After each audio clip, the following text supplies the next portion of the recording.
those guys are, great attitudes. They're excited for the opportunity to go play. They got a great relationship with each other. They work hard. It's fun to be, working with a young group of guys that are hungry and they got a lot to prove. They got a chip on their shoulder. Justice said in some ways you remind him of his dad. What's your relationship like with Justice? He's a hard worker. He's a very matter-of-fact kid. I love coaching guys that challenge me, and I have to find new ways to coach guys like him every day because he's always on what's next. So, I try to have a relationship with every one of my players, and some of them are different. His dad was a really good football player and pushed him hard. So that was my, job when I recruited him. Said, hey, I want to continue to do what you did to get him to this point. So I do have a really good relationship with all the guys and Justice and Jam and all those guys. But, I love coaching those guys, and it's fun every day with them. What was that process like for you whenever Coach Saban left and Coach DeBoer came in to stick around at Alabama? Obviously I was excited for the opportunity to stay with this team. It's a great organization. It's Alabama. I've worked my whole career to be at a place like this, and so very honored that Coach DeBoer, when he came, he could have chose anybody to build his staff, and I was one of the guys that he wanted to stay around here, to kind of help continue this program going in the right direction. So it's been great. It's been great to get to know the new coaches and also the coaches that came from Washington. So Coach DeBoer did a really good job of building this staff, and it's been great. What have been your early impressions of Nick Sheridan as a play caller? Well, Nick and I go back. Nick was the guy that I worked with for 3 years at university at another school, and so he's always been a bright guy, very charismatic, big personality, very exciting guy, always positive. So. I knew a long time ago that he'd get a chance to be a coordinator. So doesn't surprise me of the success that he's had, the relationships he's built throughout this profession, and it's been really good so far. Open to ideas, open to suggestions, and it's a good work environment working with him. You've coached a lot of different running backs. What is it like to have a bunch of different guys with some various skill sets? You always want to have guys that can do different things, and obviously, you got to have toughness, you have to have speed, you have to have vision, but the personalities are the fun part.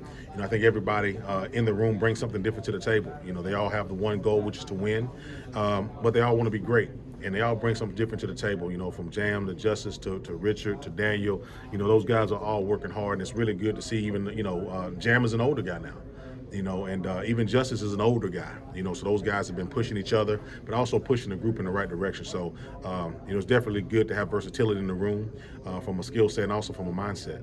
What kind of responsibilities are different for the running backs in this year's offense versus what we're coaching under the Nick Saban system? You run, you block, you catch, you play football. I don't think there's a different responsibility for a guy. The first thing is to go win, and the next thing is just to do your job. So there's nothing different that goes into playing running back in Alabama than it's been for the past 80 years, even before Coach Saban, right? Football is football. Those guys have to be guys that can do it all, and they'll continue to have to do that. Hey, Coach, we saw a video on social media from Alabama about Justice Haynes running routes and stuff like that. He even talked about y'all have to run different routes. What are some of the things that y'all are working on within the pass game where they have to show the versatility of those different type of routes? Yeah, well, I think if you look at the NFL game right now, man, it's about touches. Some of the better backs in the league right now are McCaffrey, Alvin Kamara, even Jameer. The success he's had this year. It's not just about running the ball. You have to be a guy that can trust your hands and they can put you in space. Because that's what the game is. So.